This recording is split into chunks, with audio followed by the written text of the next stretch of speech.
ये कहानी इसी सदी की है। एक गर्द जंगल में एक आम का पेड़ था। उस जंगल के पास ही एक छोटा सा गांव था। उस गांव का एक छोटा सा लड़का रामू उस जंगल में जाकर उस आम के पेड़ के पास खेलता रहता था।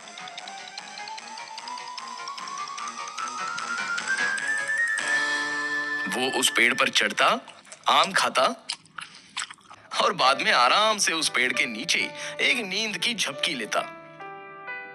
रामू को पेड़ के साथ खेलना अच्छा लगता, तो उस आम के पेड़ को भी खुशी होती। अब रामू रोज उस पेड़ के साथ नहीं खेलने लगा। एक दिन की बात है, रामू चलते चलते उस पेड़ के पास गया। वो बहुत दुखी था। चलो रामू बेटा, मेरे साथ खेलो। आम के पेड़ ने कहा। मैं अब बच्चा नहीं रहा जो तुम्हारे साथ खेलूं। अब मैं पेड़ के साथ नहीं खेलता। रामू ने जवाब दिया। मुझे अब खिलौने चाहिए और खिलौने खरीदने के लिए पैसों की जरूरत है। रामू आगे बोला। माफ करो बेटा, पर मेरे पास पैसे नहीं है, परंतु तुम आम तोड़ सकते हो और उसे बाजार में जाकर बेचकर पैसे कमा सकते हो। रामू ये सुनते ही खुश हो गया। उसने आम तोड़े, उसे जमा किया और खुशी खुशी वहां से चला गया। लेकिन बहुत दिनों तक रामू वापस उस आम के पेड़ के पास नहीं आया। बेचारा आम का पेड़ बहुत दुखी हो गया। कुछ सालों बाद रामू अब आदमी बन गया था। फिर से उस आम के पेड़ के पास वो आया। आम का पेड़ खुश हुआ और बोला, रामू बेटा, चलो आओ, अरे मेरे साथ खेलो। मुझे तुम्हारे साथ खेलने का टाइम नहीं है, और वैसे भी अब मैं बड़ा हो गया हूँ। मुझे अब मेरे परिवार के लिए काम करना है। हमें एक घर चाहिए। क्या तुम मेरी मदद कर सकते हो? रामू ने पूछा। मुझे माफ कर दो बेटा, पर मेरे पास तुमको देने के लिए घर नहीं है, परंतु तुम मेरी शाखाएं तोड़कर तुम्हारा घर बना सकते हो। ऐसा सुनते ही रामू ने आम के पेड़ की सभी शाखाएं तोड़ दी और उन्हें साथ में लेकर वहां से खुशी खुशी चला गया।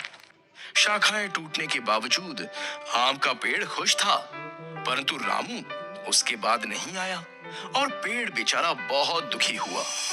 कुछ सालों बाद गर्मियों के दिन में रामू फिर से उस पेड़ के पास आया। पेड़ बहुत खुश हुआ। आओ बेटा, चलो मेरे साथ खेलो। नहीं, अब मैं बूढ़ा हो गया हूँ। अब मुझे जिंदगी आराम से बिताने के लिए नौकायन करना है। क्या तुम मुझे बोट दे सकते हो? रामू ने पूछा।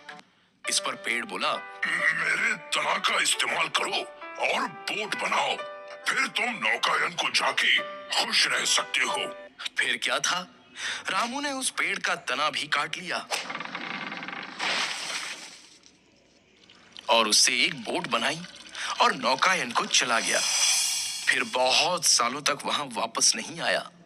ऐसे ही कुछ साल बीत गए। आखिर एक दिन रामू वापस आया। रामू को देखकर पेड़ बोला, मुझे माफ करना बेटा, परंतु तुम्हें देने के लिए अब मेरे पास कुछ नहीं बचा है। आम तो कभी के खत्म हो गए।